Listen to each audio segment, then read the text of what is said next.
From the moment when we awake in the morning and bird song greets us as the sun begins to rise, to later in the day when clouds and leafy green trees provide shade and relief from the heat of the day, to nighttime when fireflies and stars flicker and twinkle in the deepening night sky. We are surrounded by nature, and we live in this most amazing place. Our world is filled with forests and deserts, savannas and prairies, beaches and coral reefs, places we haven't yet fully explored. There are animals of all kinds, big and small, those that are known to us and some that we don't even yet have names for. All kinds of plants, and even the space beyond our planet is a frontier, an expanse filled with mysteries and a depth that is beyond our understanding that we are just barely scratching the surface of. Everything that we do, all of our joys and celebrations, our despairs and hurts, and everything in between takes place amongst this beautiful, wonderful, and amazing world that we live in. It was Henry Nouwen, a Christian theologian and writer, who said that nature isn't the backdrop of our lives. It is a living gift that teaches us about the ways and the will of the Creator. Now, people of faith have long turned to the natural world as a way of understanding the spiritual journey, as a way of encountering God. Think of Abraham looking to the stars, or Jesus telling parables using imagery of soil and seeds, or looking to the birds of the field, the air, and the flowers of the field. Our faith stories tell us that we have a close relationship with the earth and with God. It was God who took dirt and soil and earth and breathed into it, fashioning people as a mixture of spirit and earth. And even the word for human, the root of it, humus, means of the earth. We are of the earth, of this amazing natural world, and we walk upon its ground every day. But unless we've grown up with a close relationship to it or our lives depend upon it, how often do we stop and realize the life, the history, and the potential that we walk on every single day? Many of us tend to approach the ground beneath us as dirt. Think of popular sayings. Things are dirt cheap. We get bogged down, stuck in the mud, a wasteland. We treat someone like dirt. This all conveys that we don't often value the ground upon which we stand.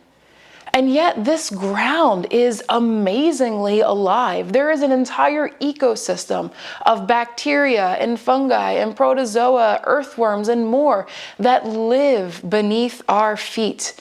Things that are essential to the existence of life as we know it on this planet. In our own backyard, in the ground and the earth that is there, there are trillions of microorganisms. Even more than the amazing amount of life that is beneath our feet, this ground also contains the records and histories of our past.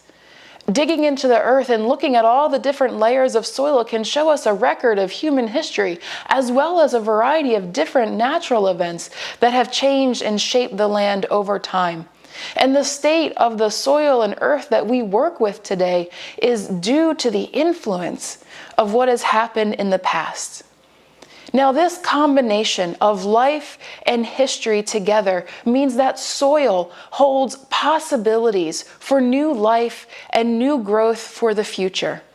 If you can understand the history of the ground and the life that lives in it, then with patience, you can coax new life from even the driest of ground.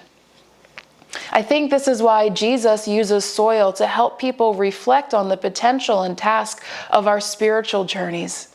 Soil makes a difference. We all have seeds of God's image, love, and grace in us, as Jesus reminds us in this powerful parable. There is potential and possibility waiting to grow and flourish within each of us, and God is exceedingly generous. God continues to scatter moments of grace and love, glimpses of goodness and forgiveness, words of truth into us every single day. And so this is the heart of the spiritual journey. We are called to tend to these seeds, to this image of God that is within us, so that we can grow and bear fruits of that love and transformation in the world around us. But our soil, our souls, our histories and experiences, the things we've learned and been taught, how we process new information, our personality quirks, our hopes and our dreams, all of this is important to how we care for and tend to the potential of those seeds of grace within us. In other words, our souls and our soils make a difference, and we have to tend to it. It's Sue Monk Kidd paraphrasing Hildegard of Bingen, who says, "The soul is like a precious field from which we must root out the useless grasses, thorns, and briars in order to reveal the beauty of God's image glistening in the soil." As we navigate our lives, as we grow up, we learn things over time. We begin to develop masks, ways of trying to fit in with those around us, ways that we try and please others.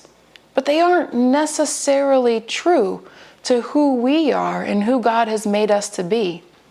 And so part of growing as people of faith is confronting these false selves, these assumptions that we make about us and others, and begin to root those out so we can give space for these seeds of grace to grow. But that's not all that is within our souls and our soils. And there's a popular practice today. I mean, it's been practiced for many, many, many years, but we're seeing a rise in the practice of composting.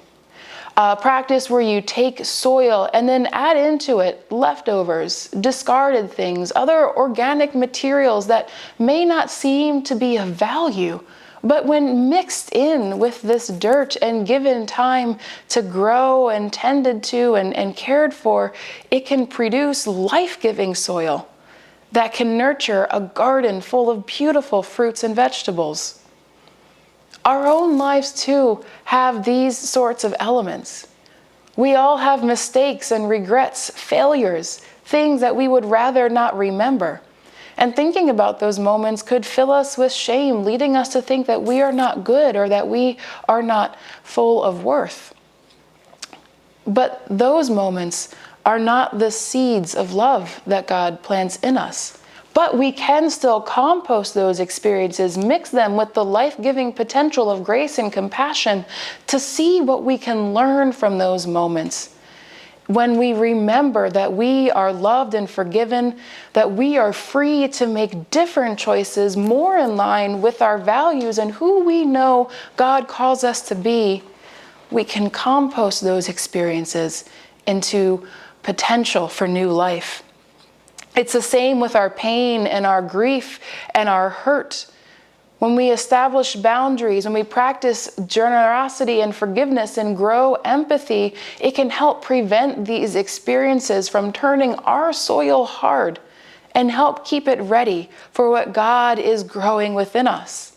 And even our joyful experiences and positive moments, our accomplishments and successes, moments of peace, the things that we count as our blessings, reflecting on them can also help us to see what new things God is growing, to help us understand what good we can continue to share and do in the world around us. The spiritual journey is the work of tending our soil and our souls so we can care for the image of God planted within us. And thanks be to God that we have a variety of gardening tools available to us. We can engage in prayer and reflection. Perhaps through journaling or writing it out. We can work with a therapist to process our life experiences. We can reach out to one another for compassion and empathy and support as we engage in this work. And we can cultivate compassion and generosity for us and for others. As we look at the earth around us and the ground beneath our feet, it teaches us that all growth begins with soil. There is no garden that just happens overnight. But as we care for our souls, as we tend to its uniqueness and nurture it over time, there will be fruit and growth. All of us, Jesus says, have the ability to be good soil for the seeds of God that we already carry within us. As you walk upon the ground today, pause and give thanks for what it can teach us and how it calls us to tend to our growth. You are loved and full of life. Thanks be to God that God has not and will not give up on the potential that we carry. Amen.